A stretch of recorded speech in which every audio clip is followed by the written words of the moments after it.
Hello, everyone. Welcome back to this episode of Just Another Year Chicago. Happy Friday. My name is Nick Rohde. The Cubs were not the only team winning on opening day. They won 5-4 against the Milwaukee Brewers at Wrigley Field, and they are 1-0 at the recording of this video. So very happy for the Cubs.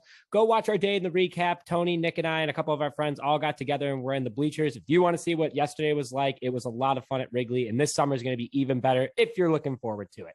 But the Chicago Bears made 2 late night signings last night that help a lot with this team, more than fans might even realize, is that it adds the depth, it creates new veteranship, and it helps save draft picks for this upcoming draft to focus on key areas of needs, as these 2 signings were key areas of needs as well. The Chicago Bears signed tight end Ryan Griffin and cornerback Tavon Young, both to 1-year contracts. Low risk, high reward for these contracts. Very excited about it, and I'm going to jump into it a little bit more about these guys. Again, this is a quick Friday episode for you guys. I hope you guys are enjoying your coffee. I hope you're enjoying the day, and hopefully the Chicago weather gets a little bit better in the near future. So let's head into it. Ryan Griffin, the tight end that we signed to a 1-year contract from the New York Jets for $2.25 million, 32 years old. And that's kind of a shocker to me because Ryan Poles has been all about going young and athletic. Well, this guy is going to bring that veteran leadership that the Chicago Bears need. And he's still not that old yet. He's got a few good years in him, but 32 years old, 6'6", 255 pounds. Big dude, big athletic dude. Very excited to have him because that veteran presence is going to be huge for the continued development of Cole Kmet and Jesper Horsted. Now, I know everyone's like, okay, Kmet's had a couple years to develop himself. He's also had to deal with Matt Nagy the last couple of years and, an interesting quarterback scheme that really did not effectively use the tight end. So I think this is Kmet's year to shine. If he doesn't shine, then there might need to be some reconsideration, but very excited for the hometown kid to get out there.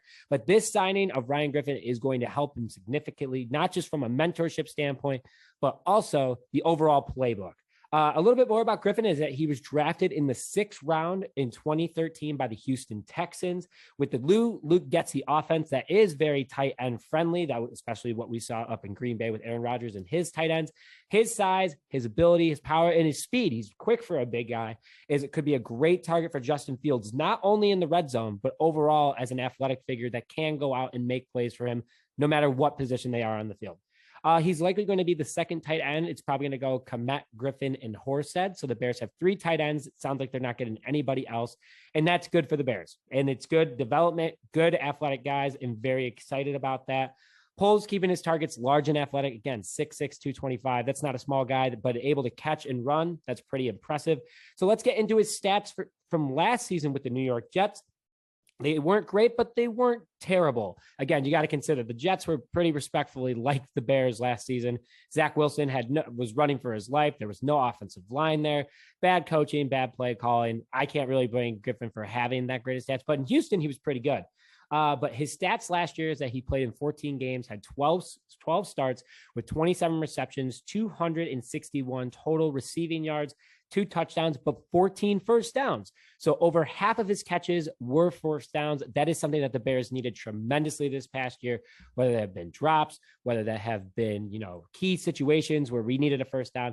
Seems like this guy, whenever he does get his hands on the ball, he has a 50-50 shot at getting that first down for the Bears or any team that he's on. So very excited to have that. I think that he's going to be a big red zone target. Again, he's the biggest tight end by weight overall in size. I mean, Jesper Horsted's only 6'4", not saying 6'4", short, but Cole Kmet is also 6'6". This guy is 6'6", but he is the biggest out of them all. So he could be like a Jimmy Graham, kind of bullying guys down in the red zone, especially smaller defenders. So stay tuned for that. Very excited for him. And hopefully Luke Getsy's offense will get this guy going with Justin Fields. And then the second signing from late last night, Tavon Young, cornerback from the Baltimore Ravens, also signed a 1-year contract. Solid depth signing, even if he's not a starter, which he could be, very easily could be. He is a very solid depth guy because this guy plays with heart over height, and he is a bully when it comes to taking down offensive players. So he's 28 years old. He's in the prime of his career by most standards. He's 185 pounds and he's 5'9". So again, heart over size. Or heart over height. Sorry about that. But he is a very athletic and I think he's a beast. I started looking up highlights of him before this recording. I was like, wow, this guy loves to go after the ball, get after it and make plays. And he plays much bigger than he is. So just kind of breaking him down a little bit more, is that he was drafted in 2016 in the 4th round by the Baltimore Ravens. So he was a mid-round pick. Can't complain about that. Wasn't a late round guy. And, that's something, obviously, his talent was noticed, and he's been on some pretty good Baltimore defenses over the last 6 years. So he's entering the 7th year in his NFL career, again, drafted in the 4th round by the Baltimore Ravens. And his stats last year, not being a starter, are pretty impressive. So he played in all 17 games with 1 start. He had 1 interception with 35 total tackles, 30 of them being solo, and 4 of them being tackles for loss, 3 quarterback hits as well. Can't complain about that. And this guy back in 2017 had 2 interception returns for touchdowns. So he likes to get after it. He likes to, pass deflections. He likes to return and make scoring opportunities for the defense. So that is something that the Chicago Bears have really needed over the last couple of years, as we all know. And Matt Eberflus's defense, I think, is going to be super scary. He would not be taking on these guys if he didn't think that this was going to be a successful crew.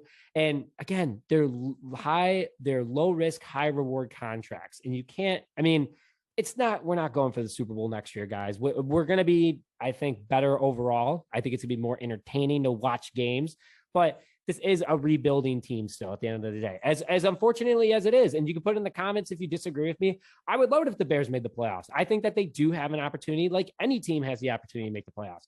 But this signing, especially like ones like these from last night, are very impactful for the Chicago Bears roster. And again, going back to Young, this guy's everywhere. He's played on a talented defense. He knows what it takes to win ball games and be a leader. He's still young enough that he is a young guy in the NFL, but he's old enough that he is a seasoned veteran. And that is going to help this young Bears defense, likely because Ryan Poles and squad are going to be drafting corners, safeties, other defensive players within the draft this year. Again, with our picks, we don't have a 1st round pick. We have 2 seconds though. So he could use one of those first couple rounds on a defensive back. But if they don't, they're continuing to bring in depth, and that makes opportunity for drafting offensive linemen. So he plays with fire. I like this guy. He gets after it, and that's what the Chicago Bears need moving forward. So very quick episode, but 2 more signings for the Chicago Bears. Also, there's news that they're bringing in a ex Kansas City Chiefs. Let me pull this up for you guys real fast. According to internal sources, the Chicago Bears are bringing in veteran linebacker Anthony Hitchens for a visit.